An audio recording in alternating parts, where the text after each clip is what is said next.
We're now going to have a conversation with Denise Octavia Smith, who is a survivor of a rare kidney disease and the founding executive director of the National Association of Community Health Workers. I also just want to acknowledge Candace Henley, who we had also hoped could be here with us today, who is the head of the Blue Hat Foundation and calls herself the Chief Surviving Officer.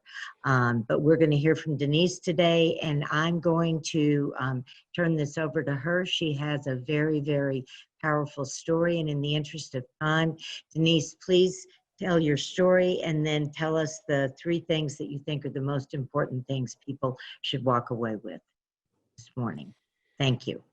Good morning, everyone. Let me start by just saying that my prayers are with you and your family and your community during this very difficult time.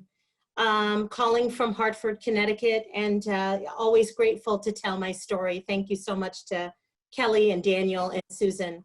I am a survivor of a rare chronic disease, and I want to just take you to a time around 2005 when I was in Connecticut. I was a single mom with 2 children. This was a pre-ACA, so health insurance, working at a nonprofit as a community health worker was certainly difficult to come by. And I had an episode which literally threw me out of my vehicle. I was left crawling to my neighbor's house, thinking that I was having a heart attack, not knowing what was happening. And that really began the journey of understanding that eventually I had a rare chronic disease. I sought care first in the emergency room and then with a team that was assigned to me for my angiomyolipomas. And I want to just say quickly, because Susan and I spoke at length with Daniel last week, there is so much to tell, but what I want to say is kind of what I learned and why I'm so grateful to be in the position that I am in today as the founding ED of the National Association of CHWs, helping to advocate alongside of patients so that we can help communities achieve health equity and social justice. You know, I learned that my provider care team lacked knowledge of my disease. They lacked knowledge of an innovation that became commonplace in our nearby state of New York 5 years prior. I, for almost 7 years, went back and forth into the emergency room, averaging about 7 to 9 times a year for several years while my condition worsened. I got to the place where I couldn't pick up my daughter, I couldn't lift laundry, I couldn't lift a bag of groceries, I couldn't exercise.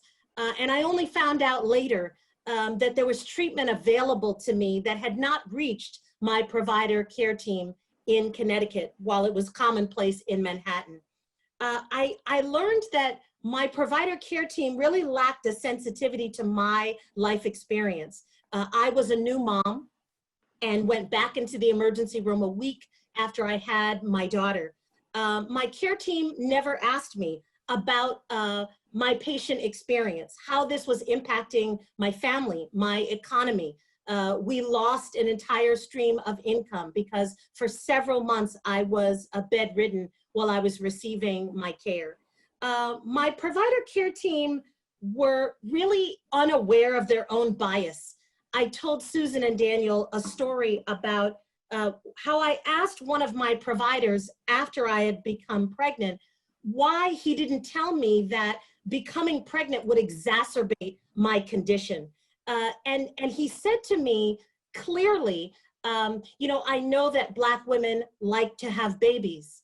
I had 2 sons prior to that, and I actually had a blended family. So technically I had 3 children.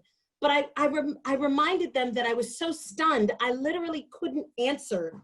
I couldn't respond because I was shocked that in that intimate environment, you know, sitting there wearing a sort of bed sheet, trying to get care from my provider, that he would say something like that to me as if I was so knowledgeable about my own condition that it was really my decision, that he was not supposed to bring knowledge and share in the decision-making with me as to what this pregnancy might entail in my health condition. You know, I'm very fortunate. I was a community health worker, and one of our roles in community health is patient navigation. And I happened to have traveled to New York City to meet Dr. Harold Freeman to become a patient navigator when I had another episode, a bursting of my kidneys and internal bleeding. And it was Dr. Freeman and his Patient Navigation Institute and a patient navigator that he assigned me that eventually helped me to access the care that I needed in Manhattan. And when I finally got to the urologist who was going to guide my care, and he looked at me and he said, I don't know why your care team in Connecticut has not addressed this issue. I can make it so that you never go to the emergency room again. I told Susan and Daniel that I looked at him and I said, don't lie to me. Lie to me, because I've been dealing with this condition for almost 7 years now. I know when I'm going to have a bleed. I drive to the emergency room. I have my opioid prescriptions. I know how long it's going to take for that blood to reabsorb in my body. I could not understand why he would tell me about a pathway that was so different from the life that I had been experiencing.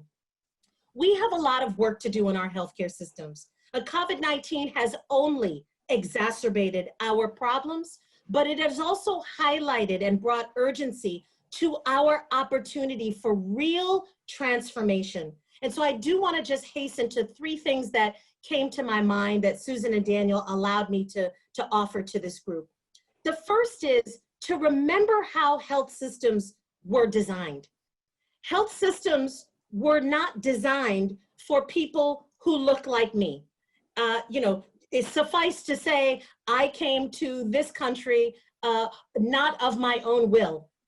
My people came to this country and had to navigate health systems through root women, learning from indigenous Americans, borrowing from Western medicine. But there was not a healthcare system. Providers, research, care, design, treatment, coverage, cost that concerned my community. And if we don't remember how the healthcare system is built, we cannot begin to address the underlying biases that are so systemic. We really don't have to think about them. We just simply experience them every day. The second thing I'd like for people to remember is to respond to the person who is before you. My case to my providers in Connecticut was utterly unique.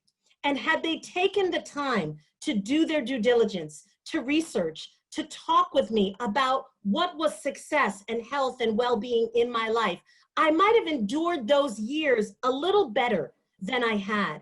But instead, I suffered alone. My family took on burdens that they should never have had to take on their own. And it was just, I guess, a blessing that I ran into Dr. Freeman in New York City and got the care that I needed. The third is to remind yourself why you got into this work. I am a community health worker because I want to be part of the healing, the well-being, the resiliency, the wholeness of my community. And I believe that that's why providers of all kinds and of all scopes entered into this work. I believe that that's why researchers press into their research design to improve well-being. But we have to constantly remind ourselves that if we got into this work to heal, we must consider and critique our processes, our design, our analyses, our stakeholders to ensure that we are centering the voice of the people and the communities that we say we want to heal. I had eventually a phenomenal care team in New York.